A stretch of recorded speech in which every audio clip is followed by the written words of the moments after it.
Yani bu kendinden kaçmak gibi bir şey. Şimdi sende bir eksiklik var. Hiç eleştiriye açık değilsin. Hatta seni eleştirenleri sen yani böyle kibirli, tamam mı? Sana tepeden bakan insanlar olarak görüyorsun böyle. Tamam, hiç eleştiriye gelemiyorsun. Yanlışların gösterisini istemiyorsun.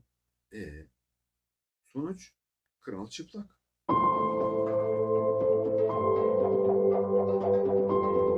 Eleştiri karşınızdaki insanın haksız olduğunu ona göstermek değildir. Eleştiri karşınızdaki insanın yaptığı şeyin daha iyi yapması için katkı sunmaktır aslında. Yani eleştiri şu demek değil. Yani yanlışı gördüm söyleyeyim. O patavatsızlık aslına bakacak olursan.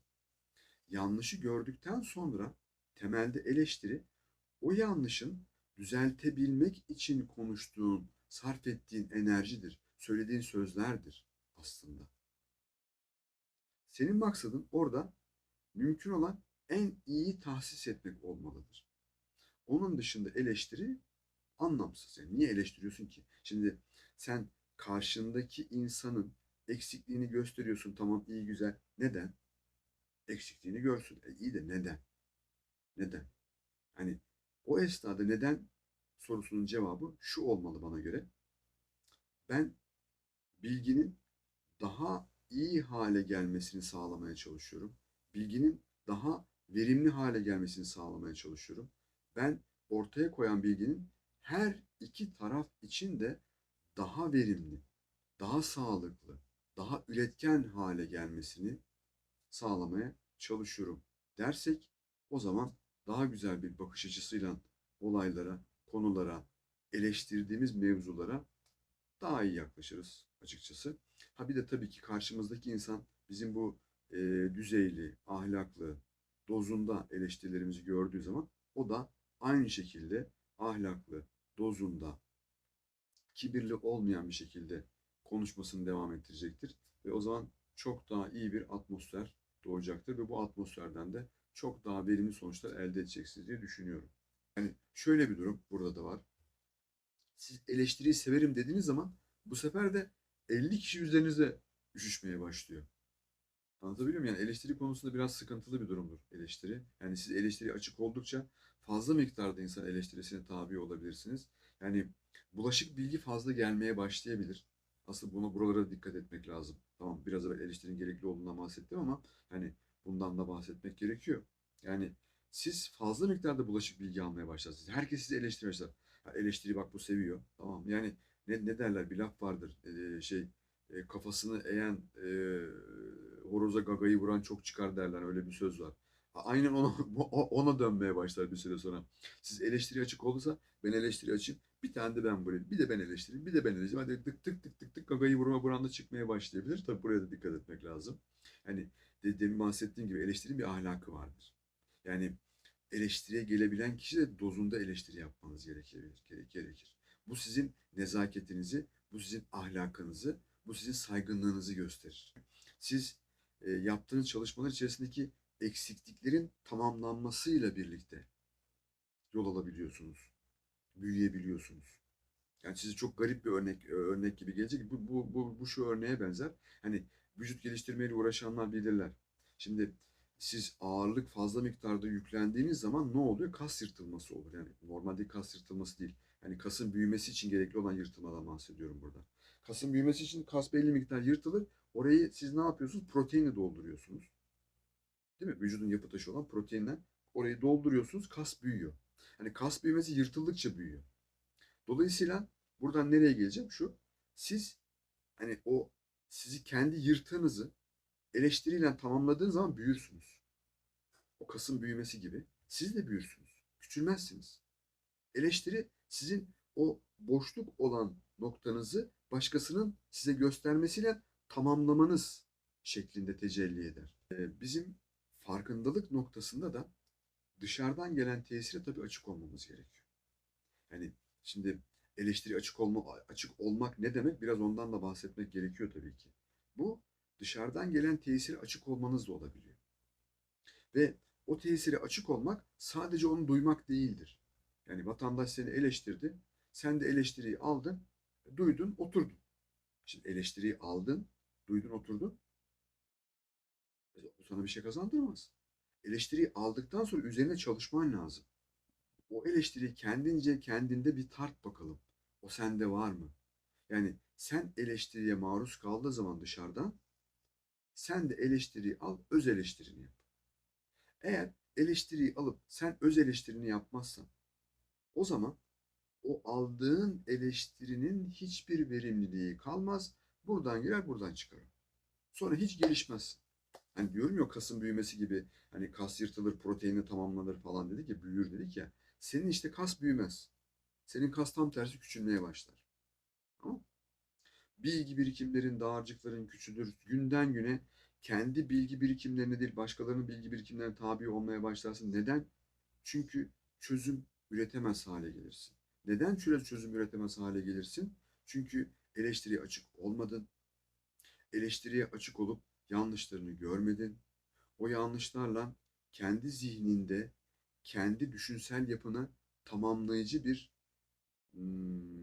ne diyelim ona düşünsel zaman sarf etmedin, düşünsel emek sarf etmedin diye daha güzel olur o. Düşünsel bir emek sarf etmedin. Ne yaptın? Duydun. Ya dedin kardeşim bu bende yok ya. Bu yine bu negatif eleştiri bu ya. Bundan ne gerek yok. Veyahut da dedin ki bu eleştiriyor kardeşim. Eleştiriyorsa bu demek ki kibirli biri. Hemen kestin attın.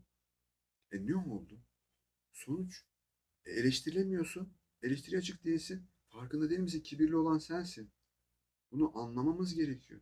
Eleştiri açık değilsek eğer narsist olan, kibirli olan aslında biziz. Niye? Niye eleştiri açık değilsin? Hani çok yüksek bir mertebede anlaşılan kendini görüyorsun ki eleştirilemez olarak kendini görüyorsun. Düşün. Düşün kardeşim bu noktada seni eleştiren değil sen kibirlisin. Uyan işte. O yüzden eleştiriye açık olmamak da ayrı bir sorun.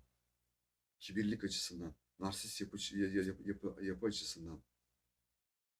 Öyle değil mi? Dolayısıyla tevazu her zaman söylediğimiz gibi, birçok videoda söylediğimiz gibi burada sizin dengeleyici unsurunuz olacak. İpin üzerinde yüzü yürüyen cambazı hep örnek veririz. O cambaz elindeki tuttuğu o sopa neyse, hani o ipin yüzü durması sağlanan o elindeki sopa var ya.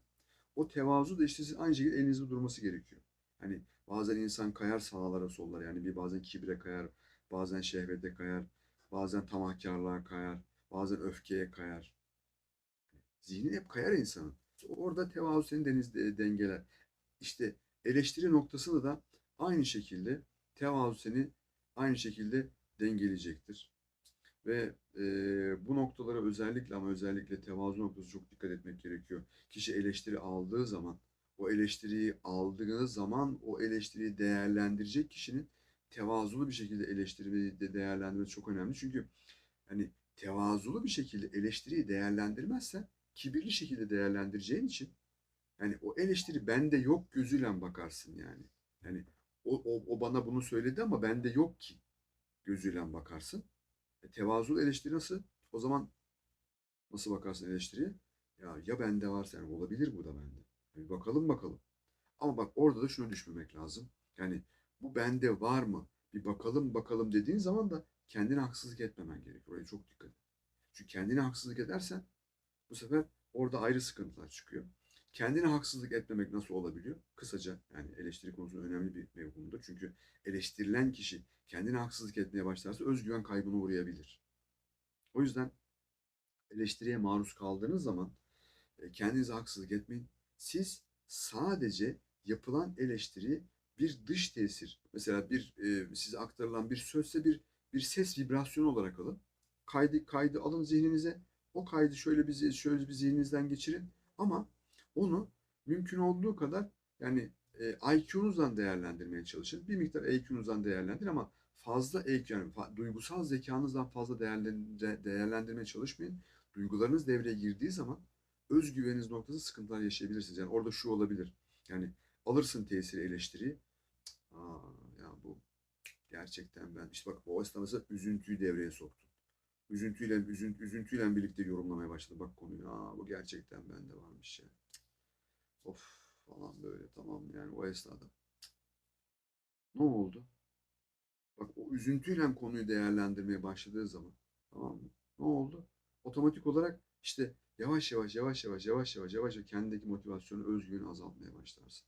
IQ'un da değerlen. IQ ne matematiksel. Alırsın onu, bakarsın. Ha, dersin kardeşim bu beni böyle eleştirdi ama bakalım yani bu söylediği konunun bende denklemleri var mı? O denklemler onun söylediğiyle örtüşüyor mu? Bakalım bu eksiklikler benim zihnimde var mı? Varsa neler? Eğer o eksiklikleri benim zihnimde tamamlayacak şeyler varsa acaba onlar neler? Hesabını matematiksel yap. Duygularını katma orada. Tamam mı? Çözümleme yaptıktan sonra IQ'nla, bilişsel zekanla, matematiksel bir şekilde tamam mı? Denklemlerini yaptın, çözümlemeni yaptın. Artık her şey netleşti senin için orada. Eleştiriyi aldıktan sonra. Tamam. Ondan sonra duygusal zekanı sok kardeşin devreye. Artık bir de duyguların bakalım o konuya bir yaklaşsın bakalım ne diyecekler. Çünkü duygusal zeka önemli bir mevzu. İnsanda bilmesi için, öğrenmesi için hep söylüyoruz. Velhasıl her ne olursa olsun tabii ki hiçbir zaman ama hiçbir zaman ah kardeşim ya şu da bende olmasaydı ya bunu kendine sakın demeyin. Bunu yapmayın. Bu bende olmasaydı o saçma bir şey. O saçma bir şey ona girmeyin. Bu bende olmasaydı diye bir şey yok. Sadece şu var. Bu bende var. Ben bunu nasıl düzeltirim?